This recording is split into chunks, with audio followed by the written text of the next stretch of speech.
Hey friends, 4th of November. It's Wednesday. Happy hump day. Who remembers those commercials? I think they were like, honestly, I don't really remember what they were for. For some reason, I want to say like cigarettes. No?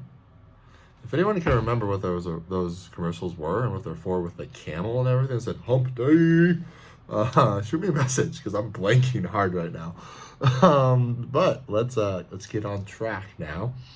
We have on the 4th, we're starting off with the coach's choice warm up. You guys know the drill. Core temperature warm up. Get full range of motion about those joints. Get them lubricated. Get us ready to rock and roll because we have a fun day. Then 2 rounds, 12 total alternating wall ball zombie lunges. Everyone did much better last week, really focusing on pinching and having it so the wall ball wasn't resting on top of the elbows, but being actually squeezed by the elbows. So love that. Then 5 wall ball facing burpees over wall ball. All right, so you're just doing a burpee, jump over the wall ball. Burpee, jump over the wall ball. Then we have 20-second bottom overhead squat isometric hold. Cool, we've done this before. First round, you might be a little tight. That's okay here. Coaches use this static time to kind of survey people. We can give that individual attention while also if you see a lot of people just are a little bit forward of that frontal plane, tell them to pull and press up with those shoulders. If knees aren't tracking the toes, tell them to spread the ground with their feet, push those knees out. First round, we might see a lot of little high squats there. Second round, be a little bit more, not resilient, but forceful with getting that full depth. All right. Then what we got going on after that is 20-second snatch deadlift hold. Done this before too. Same thing applies. Nice, good starting position. That's going to be roughly at that mid shin, maybe a little bit lower. Making sure shoulders are slightly in front of the bar. If someone has longer legs and femurs, you're going to see that their back is a little bit more flat. If they are shorter, you're going to see their back is a little bit more upright. But always making sure that our shoulders are slightly in front of the bar while still active with that proper midline stabilization, so lumbar curvature. Then 15 empty barbell glute bridges. So it's going to lay down on the ground on your back, put it on those hips, give me those 15 glute bridges with that empty barbell. Remembering, don't dump it into your lower back. Really keep those abs engaged, meaning they're squeezed the whole entire time, and then squeeze that butt. Once you squeeze that butt and have those abs engaged, you'll find that you won't have such a high range of motion, but you won't be dumping it into your lower back. Then we have ladder to legend. Really excited for this workout. Once again, might see something like this in the Legends competition. But what we got going on, 17-minute time cap, 30 bar. It's a 30, 20, 10 of bar facing burpees and power snatch or snatch. It's up to you which one you do. The thing here is that every time you get back to those snatches, the weight increases.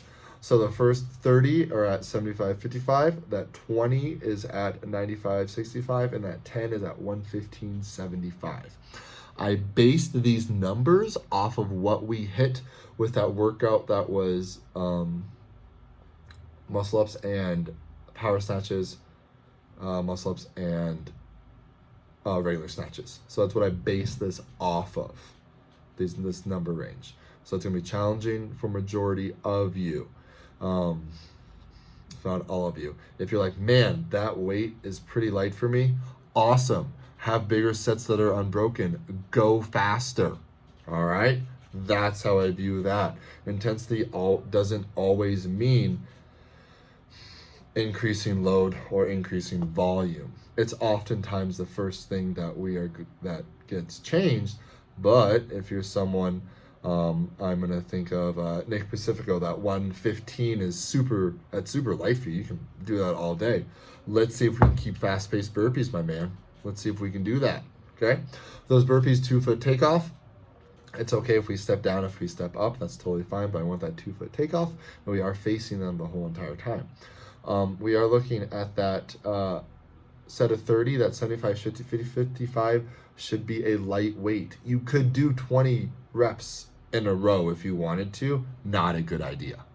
That 20 at 95, 65, it's a little bit heavier. Let's view this more as a moderate weight here. Something that you can do 6 to 19, just fine. 6 would be like it's really heavy. It's more so that 12 to 19 area after I said that. Okay, you can do that. But do we really want to? That's the kicker.